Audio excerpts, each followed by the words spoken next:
Hi అండి, welcome to Varahi cooking and DIY. నేను మీ శివ. అందరు ఎలా ఉన్నారు?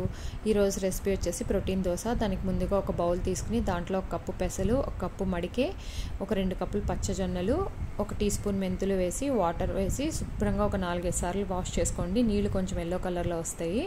తర్వాత వాటర్ వేసి సరిపడా వాటర్ వేసి అవి మునిగేంత వరకు ఒక నైట్ అంతా నానబెట్టుకోవాలి. నెక్స్ట్ డే మార్నింగ్ మళ్ళీ ఒకసారి కడిగేసి పక్కన పెట్టేసుకోండి.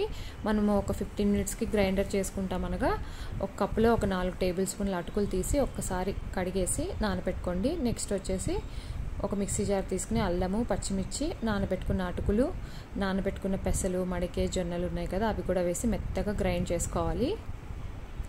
మనము దోసపిండి, పెసరట్టుకి ఎలా గ్రైండ్ చేసుకుంటామో అలాగే గ్రైండ్ చేసుకోవాలి.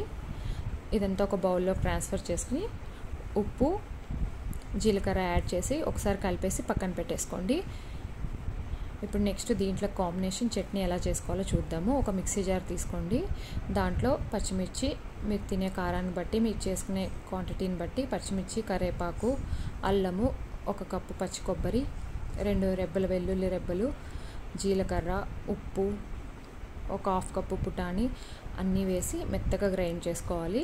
వాటర్ యాడ్ చేసి బాగా మెత్తగా గ్రైండ్ చేసుకోవాలి. ఇది కూడా ఒక బౌల్లో ట్రాన్స్ఫర్ చేసుకుని తిరుమత పెట్టేసుకుని పక్కన పెట్టేసుకోండి. ఇప్పుడు ఇంకొక బౌల్ తీసుకుని మనం ఇందాక గ్రైండ్ చేసి పెట్టుకున్నాం కదా పిండి, అది సగం ఒక బౌల్లోకి తీసుకోండి. దాంట్లో సన్నగా కట్ చేసుకున్న ఉల్లిపాయ, కొత్తిమీర, క్యారెట్ యాడ్ చేసుకోవాలి. ఇది పిల్లలకి బాక్సులు కట్టడానికండి. ఇది బ్రేక్ఫాస్ట్కి బాగుంటుంది, లంచ్ బాక్సులకు కూడా బాగుంటుంది. ఇప్పుడు దోశ పెనం మీద ఆయిల్ వేసి అంతా ఒకసారి ఉల్లిపాయతో ఇలా రుద్దేసి చిన్న చిన్న దోశలు ఇలా వేసుకోవాలి. వేసుకుని మీడియం ఫ్లేమ్లో పెట్టి పిల్లలకైతే నెయ్యి కానీ వెన్న కానీ వేయండి. మూత పెట్టేసేయండి. మీడియం ఫ్లేమ్లో కుక్ చేసుకోవాలి. ఒక సైడ్ కాలిన తర్వాత నెక్స్ట్ పక్కన తిప్పుకోవాలన్నమాట. తిప్పిన తర్వాత మూత ఏం పెట్టక్కర్లేదు.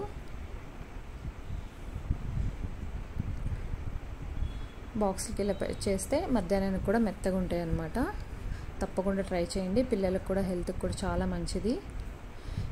అప్పటికప్పుడు పొద్దున్నే బ్రేక్ఫాస్ట్కి అయితే మనం నార్మల్ దోశలాగా వేసేసుకుని పల్చగా పైనుంచి ఉల్లిపాయ, క్యారెట్, కొత్తిమీర మనం పెసరట్టుకి ఎలా వేసుకుంటామో అలాగా ఆయిల్ వేసి చక్కగా వస్తాయి దోశలు కూడా ఎర్రగా. తప్పకుండా ట్రై చేయండి. మడికే అంటే చాలామందికి తెలియకపోవచ్చు, గూగుల్లో సెర్చ్ చేసుకోండి. అంతేనండి, రెడీ అయిపోయింది వేడి వేడి దోశ. తప్పకుండా ట్రై చేసి ఎలా ఉందో చెప్పండి. కామెంట్ చేయడం మర్చిపోవద్దు, సబ్స్క్రైబ్ చేసుకోవడం మర్చిపోవద్దు. నెక్స్ట్ వీడియోలో మళ్ళీ కలుద్దాం.